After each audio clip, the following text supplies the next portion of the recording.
नमस्कार, जोहार, मैं संजय और आप देख रहे हैं न्यूज़ झारखंड। चलिए जानते हैं सुबह से लेकर शाम तक की तमाम बड़ी खबरों को। गुमला प्रशासन की शानदार पहल, बच्चों को नहीं भटकना होगा, प्रतियोगिता परीक्षा की तैयारी में बनेगा पुस्तकालय। गुमला जिले के ग्रामीण क्षेत्र के गरीब व मध्यम वर्ग के बच्चों को अब प्रतियोगिता परीक्षा की तैयारी के लिए भटकना नहीं पड़ेगा, न ही दूसरे जिला व राज्य जाने की जरूरत पड़ेगी। गुमला प्रशासन छात्रों के लिए बेहतर पहल की है। छात्रों के लिए गुमला में बिरसा मुंडा पुस्तकालय शुरू हो रहा है। गुमला शहर के कचहरी परिसर में बिरसा मुंडा पुस्तकालय बन रहा है। निर्माण कार्य अंतिम चरण में है। नवंबर माह तक पुस्तकालय का भवन बन जाएगा। प्रशासन के अनुसार 15 नवंबर को बिरसा मुंडा की जयंती पर पुस्तकालय का उद्घाटन होगा। इस पुस्तकालय में कोई भी छात्र प्रतियोगिता परीक्षा की तैयारी कर सकता है। यहां प्रतियोगिता परीक्षा की तैयारी के अलावा कंप्यूटर की शिक्षा दी जाएगी। पुस्तकालय में 164 छात्रों के बैठने की व्यवस्था होगी। एक दिन में 500 से अधिक छात्र पढ़ सकेंगे। पुस्तकालय सुबह 5 बजे से शाम 7 बजे तक संचालित होगा। गवर्नर के साथ प्लेन से आई महिला को नहीं मिला स्ट्रेचर, चादर में लपेट ले गया अस्पताल। झारखंड की राजधानी रांची के बिरसा मुंडा एयरपोर्ट की तमाम सुविधाओं के दावों की पोल खोलती एक मार्मिक तस्वीर सामने आई है। दिल्ली से रांची विमान से पहुंची एक महिला मरीज को एम्बुलेंस तक ले जाने के लिए स्ट्रेचर तक नहीं उपलब्ध कराया गया। महिला मरीज को चादर में लपेट कर अस्पताल पहुंचाया गया। बताया जा रहा है कि राज्यपाल रमेश बैस भी इंडिगो की इसी फ्लाइट से रांची एयरपोर्ट पर उतरे थे। उसके 5 मिनट बाद ही यह महिला उसी फ्लाइट से उतरी। इतना ही नहीं, हाल ही में बिरसा मुंडा एयरपोर्ट को यात्रियों को बेहतर सुविधा देने के मामले में अवार्ड भी हासिल हुआ था। मिली जानकारी के अनुसार दिल्ली से रांची इंडिगो के विमान में एक महिला मरीज को लाया गया। महिला बीमार थी जिसे रांची के बरियातू स्थित पल्स अस्पताल में भर्ती कराना था। मरीज की स्थिति इतनी अच्छी नहीं थी कि वह चल सके। इंतजार के बाद भी स्ट्रेचर न मिलने पर परिवार के लोगों ने चादर का सहारा लिया और एम्बुलेंस तक महिला को चादर में लपेट कर ले गए। हैरानी की बात यह है कि एयरपोर्ट पर रिम्स अस्पताल की ओर से चिकित्सक और चिकित्सा कर्मी रहते हैं। बावजूद इसके एयरपोर्ट से मरीज को एम्बुलेंस तक ले जाने के लिए स्ट्रेचर या व्हील चेयर के बदले मरीज को चादर में लपेट कर ढोया गया। 11 को हो सकती है भारी बारिश, येलो अलर्ट जारी। मौसम केंद्र के वैज्ञानिक के अनुसार बंगाल की खाड़ी में साइक्लोनिक सर्कुलेशन बन रहा है। इससे निम्न दबाव के क्षेत्र का निर्माण होगा। इसका असर झारखंड के कुछ इलाकों में भी रहेगा। आज 9 सितंबर से ही इसका असर दिखना शुरू हो गया है। आज दोपहर बाद कई जिलों में गरज के साथ बारिश हुई है। वहीं 11 सितंबर को संताल, कोल्हान, पलामू प्रमंडल तथा रांची में भारी बारिश हो सकती है। इसको लेकर मौसम केंद्र ने येलो अलर्ट जारी किया है। वहीं आज शाम तक भी कई जिलों में भारी बारिश को लेकर चेतावनी जारी की गई है। शॉर्ट सर्किट से लगी गाड़ी के शोरूम में आग, एक की मौत। 10 घंटे लगे आग पर काबू पाने में, करोड़ों की संपत्ति के नुकसान का अनुमान।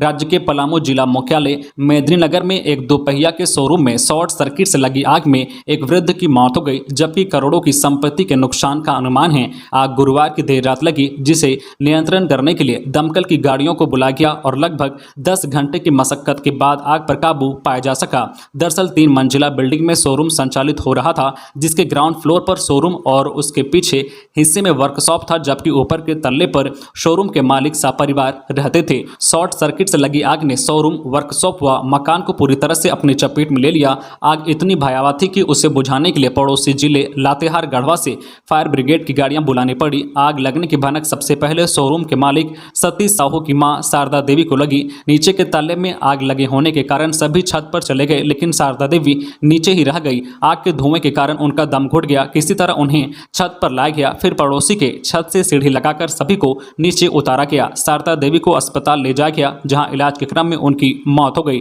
जबकि शारदा देवी के पति का इलाज हॉस्पिटल में चल रहा है। आग में लगभग 300 दोपहिया गाड़ियां जलकर राख होने का दावा किया गया है। हालांकि नुकसान के सही आंकड़े का आकलन किया जा रहा है। खबरों में आगे बढ़ने से पहले आपसे रिक्वेस्ट है कि अगर आप चैनल को सब्सक्राइब नहीं किए हैं तो प्लीज चैनल को सब्सक्राइब करके बेल आइकन प्रेस कर दे, जिससे आपको झारखंड की हर छोटी बड़ी खबर का अपडेट आप तक पहुंचता रहे। चलिए बढ़ते हैं खबरों की ओर।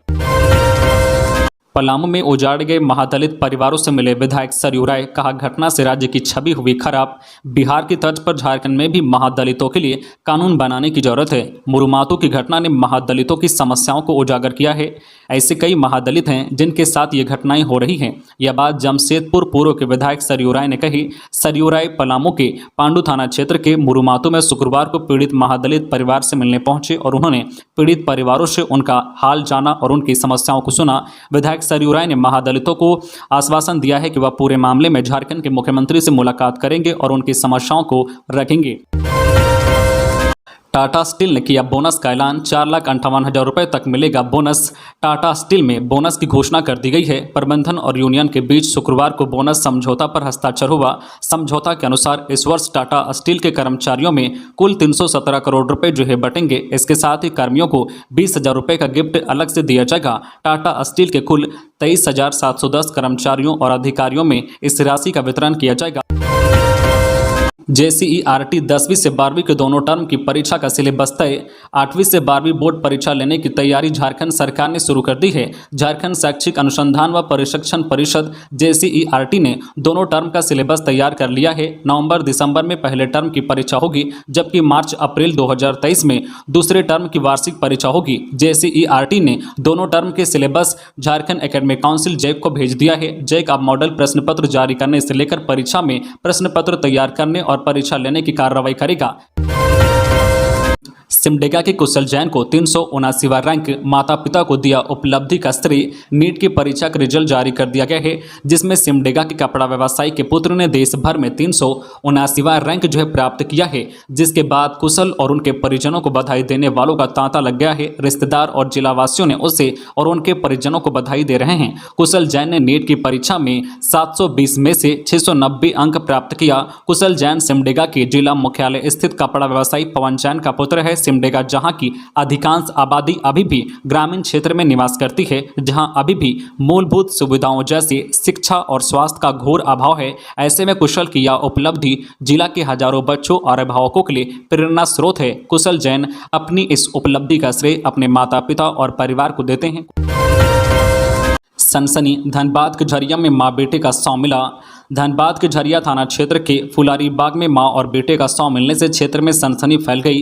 घटना की जानकारी स्थानीय लोगों ने पुलिस को दी, जिसके बाद मौके पर पहुंची पुलिस जांच पड़ताल शुरू की है। मिली जानकारी के अनुसार 55 वर्षीय व्यक्ति तारापदो नंदी का पत्नी से विवाद हुआ था, जिसके बाद उसकी पत्नी मायके चली गई थी। इसी बीच आज उसकी मां का शव कुएं से बरामद किया गया है, जबकि उसका खुद का शव घर में फांसी से लटका हुआ मिला है। मां बेटे की मौत के बाद इलाके में सनसनी फैल गई है। मौके पर जुटे लोग तरह तरह की बातें करते नजर आए। स्थानीय लोगों ने बताया कि तारापदो नंदी के घर की आर्थिक स्थिति ठीक नहीं थी। वह फेरी का काम करता था। कुछ दिन पूर्व तारापदो नंदी का पत्नी से झगड़ा हो गया था, जिससे पत्नी अपने बच्चे के साथ मायके चली गई थी, जिससे जो तारापदो काफी तनाव में था। बताया गया है कि तारापदो शराब भी पीता था। वही घटना को लेकर अंदेशा जताया जा रहा है कि बेटे को फांसी से झूलता देख उसकी मां भी कुएं में छलांग लगाकर अपनी जीवन लीला समाप्त कर ली।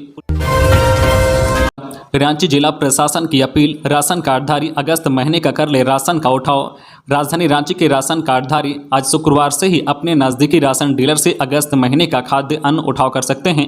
सभी राशन डीलरों तक अगस्त महीने का खाद्य अन्न पहुंचा दिया गया है। जिला आपूर्ति पदाधिकारी ने राशन कार्डधारियों से अपील की गई है कि वह राष्ट्रीय खाद्य सुरक्षा अधिनियम के तहत अगस्त महीने का खाद्य अन्न यथाशीघ्र अपने नज़दीकी राशन डीलर से प्राप्त कर ले।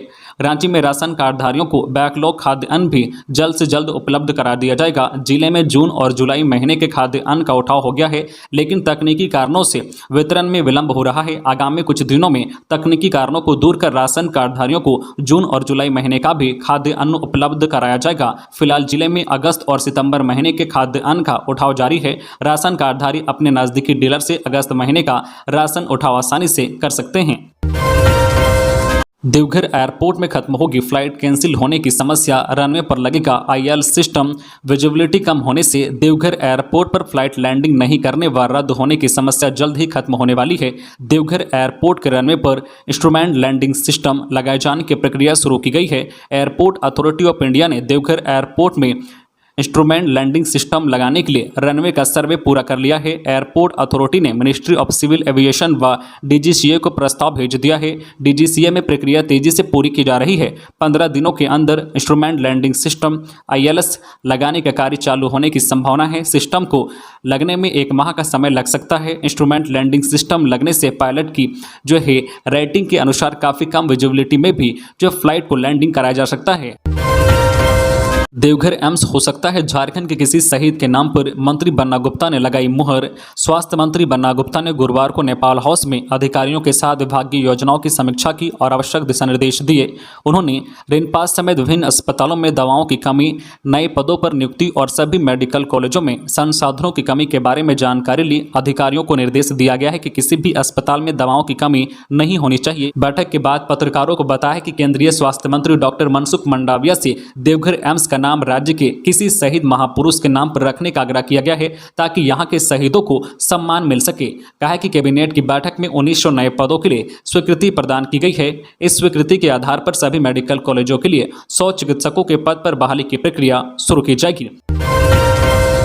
स्टेट ओलंपियाड 10 सितंबर से झारखंड में स्टेट ओलंपियाड 10 से 11 सितंबर को होगा। इसके लिए सभी जिलों को निर्देश दे दिया गया है। स्टेट ओलंपियाड में पहले दिन अंग्रेजी, गणित और सामान्य ज्ञान की परीक्षा होगी, जबकि दूसरे दिन विज्ञान व सामाजिक विज्ञान का पेपर होगा। इसमें 7वीं, 8वीं और 9वीं के छात्र छात्रा शामिल होंगे। ओलंपियाड के लिए 1,38,917 छात्र छात्राओं ने निबंधन कराया था। इसमें से 72,602 छात्र छात्राएं पहले चरण की स्टेट ओलंपियाड में शामिल हुई थी। इनमें चयनित छात्र छात्रा ही दूसरे चरण के ओलंपियाड में शामिल हो सकेंगे। ओलंपियाड परीक्षा का आयोजन हर जिले के एक केंद्र में होगा। इसमें छात्र छात्राओं के आने जाने, बिजली, पेयजल से लेकर CCTV की व्यवस्था होनी आवश्यक है। इसके जो प्रश्न पत्र जिलावार डाइट को झारखंड शैक्षणिक अनुसंधान व प्रशिक्षण परिषद उपलब्ध कराएगा।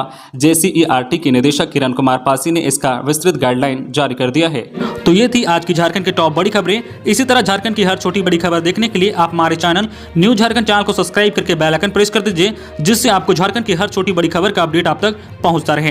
तो आज के लिए बस इतना ही। हमें दीजिए इजाजत, फिर मिलते हैं नेक्स्ट न्यूज में।